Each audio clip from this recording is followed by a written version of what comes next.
सूक्ष्म वेद कह रहा कि नाम उठत नाम बैठत नाम सोत जागवे, नाम खाते नाम पीते नाम सेती लागवे। जब भी दाव लगे जब 5-4 सिमरण कर जा, और एक श्वास उस श्वास के सिमरण का यानी एक सतनाम का विधिवत साधना करने से बहुत कीमत है। सतनाम पालड़ रंगोरी हो, तराजू के एक पलड़े में सतनाम का एक सिमरण रख दे, और 14 लोग चढ़ावे राम रंगोरी हो, और 3 लोग ये पृथ्वी और स्वर्ग और पाताल लोग पास्यंग धरे रंगोरी हो, और तो ना तुला तुलाया राम रंगोरी हो। एक दिन में 500-400 जोटे मार दिए इस एक सांस के सिमरण के, बन गए ना सेठ तुम तक। लेकिन हम क्या करते रहते हैं, हमारे साथ घने पचड़े हैं। जैसे परिवार ने सारे नाम लिया नहीं, कोई उनके ऊपर आपत्ति आती दिखती है, हम 100 अर्ज करते हैं अंदर अंदर से, तो उनको भी सहारा मिलता है आपकी इस कमाई से। तो इसका तो सही तरीका ये है कि पूरा परिवार नाम ले ले, और रिश्तेदारों तो भी आ जाए शरण में, फिर किसी की दुआ करने की जरूरत ना पड़ा उन्हें, हमारी कमाई सुरक्षित और वो भी सुखी, क्योंकि भगवान उनको भी साथ देगा। तो प्रथम तो ये विश्वास हो कि ये दास जो शब्द वचन बोल रहा है ये अपना नहीं बोल रहा, ये तो परमेश्वर के वचन हैं। उन्होंने जो 600 वर्ष पहले बोले थे, दास तो एज ए टेप रिकॉर्डर, उनको याद करके आपको आदेश दे रहा हूं कि भगवान का ये आदेश है। मानोगे तो सफल होगा, क्योंकि भगवान का विधान है, वो यूजलेस नहीं हो सकता, उनका एक वचन भी व्यर्थ नहीं हो सकता। तो ये आपका कद समझ में आओगा, कितने दिन में आपकी समझ में आएगी कहानी, उस दिन का इंतजार है। और उस समझ को में लाने के लिए इतने प्रयत्न किए जा रहे हैं, इतने सद्गुण दिखाए जा रहे हैं आप जी को। तो पुण्यात्मा परमात्मा का पाना सबसे आसान है, मोक्ष तब बहुत ही आसान है, ये सत्कर मान लेना। कोई बात है कोई ना, यो ज्ञान ऐसा आपके समझ में आ जाएगा कि हमने मृत्यु तो अपनी होएगी यहाँ से, ये तो डेफिनेट है। चाहे हम राजी रहें चाहे नाराज रहें, रोएं या कैसे करें, मरना अवश्य है। लेकिन उससे पहले हम इतना भजन करें, और मरते समय एक फार्मूला हमारे ने बताया, जहां आशा तहां बादशाह हुई, और मन कर्म वचन सुमरियो सोई। यदि आपने बालकों में, अपनी संपत्ति में, पत्नी में, पति में किसी प्रकार की आस्था, भाई बहन रिश्तेदार मित्र सहेली सखी में अगर आपकी आस्था रहेगी तो आप नहीं जा सकते सतलोक, चाहे कितनी भक्ति कर रखिए। तो अंत समय में हमारी आस्था मरे, जब नो डर लग गया भगवान, फिर जन्म हो गया, तो ये प्रोसीजर फिर शुरू। जन्म हुआ, शिक्षा ग्रहण करी, नौकरी ना मिली तो मजदूरी करी, संतान शादी होगी, विवाह हुआ, संतान हुई, कुछ मर गई कुछ बच गई, टक्कर मारी, सारा दिन खाओ और पाओ, धंधा करोड़ पढ़ो सो जाओ, फिर दिन में फिर पढ़ो सो, ये कोई प्रोसीजर है, ये कोई जीवन है? फिर मृत्यु का पल पल में डर।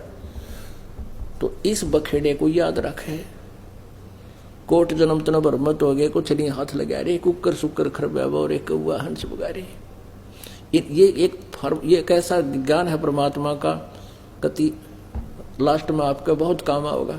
तो मरते समय कति भूल जा सब क्या इन्हें, और सतलोक की सुरती ला दे। ऊपर तो नहीं, बनावटी नहीं, अंदर की कसक बनाओगी, जैसे बालक का कसक हो जाए अगर कहीं जाने की, वो इतनी उमंग हो जाती है कहीं और मन नहीं जाता, फिर सीधा टारगेट वही होता है। ऐसा हो जाएगा लास्ट में, कमाई आपकी खूब हो जाएगी, पर इसको बर्बाद ना करना, व्यर्थ ना होने देना, किसी को आशीर्वाद नहीं देना, शरण नहीं छुआना, और अपनी मर्यादा में, क्योंकि इससे हमारी कमाई समाप्त होती है।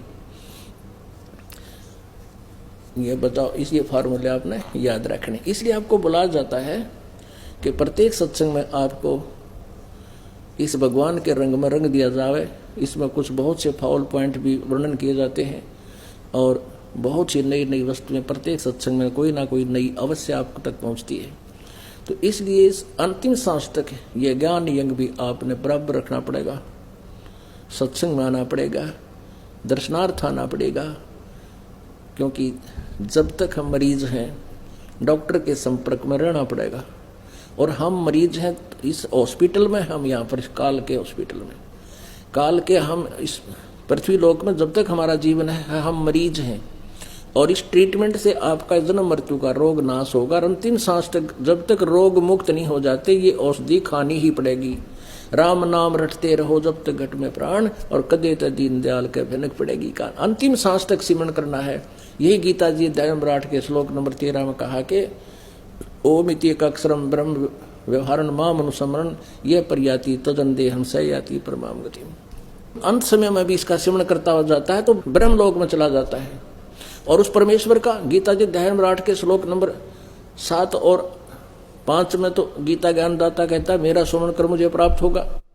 गीता जी अध्याय नंबर 8 के श्लोक नंबर 8, 9, 10 में कहता अर्जुन जो उस परमेश्वर की परम अक्षर ब्रह्म की भक्ति साधना करता उस 3 मंत्र के जाप से, तो अंत समय में भक्ति की शक्ति से और उसी को प्राप्त हो जाता है। जहां आसाता बासा हुई और मन कर्म वचन सुमरियो सोई, तो फिर हम इस भक्ति की शक्ति भी हमारे को साथ देगी। उस समय परमात्मा ऐसी व्यवस्था बनाएगा आपकी कि आपका कुछ भी याद नहीं आने देगा और ज्ञान आपके साथ होगा।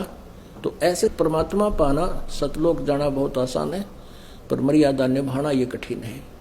क्योंकि मर्यादा वो है जो हमने ना करनी चाहिए थी। बीड़ी शराब मांस तम्बाकू खाना ये मनुष्य का आहार नहीं, ये तो राक्षसों का आहार है। और फिर रिश्वत लेना, बुरी नजर रखना, ये तो वैसे सब आदमी का वैसे ही कार्य नहीं होता। तो ये मर्यादा क्या, फिर आन उपासना नहीं करनी। आपको ज्ञान हो जाएगा कि देवी देवताओं की पूजा नहीं करनी हमने। अब हम देवी देवताओं की पूजा करते हैं और उनकी पूजा से हम क्या प्राप्ति कर रहे हैं? भूत बन गए, पितर बन गए हैं, 84 लाख योनियों में धक्के खा रहे हैं। और हमारा समाज इन्हीं पूजाओं पर इतना आरूढ़ है कि कोई ये कहते कि देवी देवताओं की पूजा नहीं करनी, सुन कविराज जी को ना मुंह च डालेंगे, चल यो अच्छा आया, देवी देवताओं की पूजा भी नहीं करने देता, जबकि हमारे सदग्रंथ भी मना करते हैं।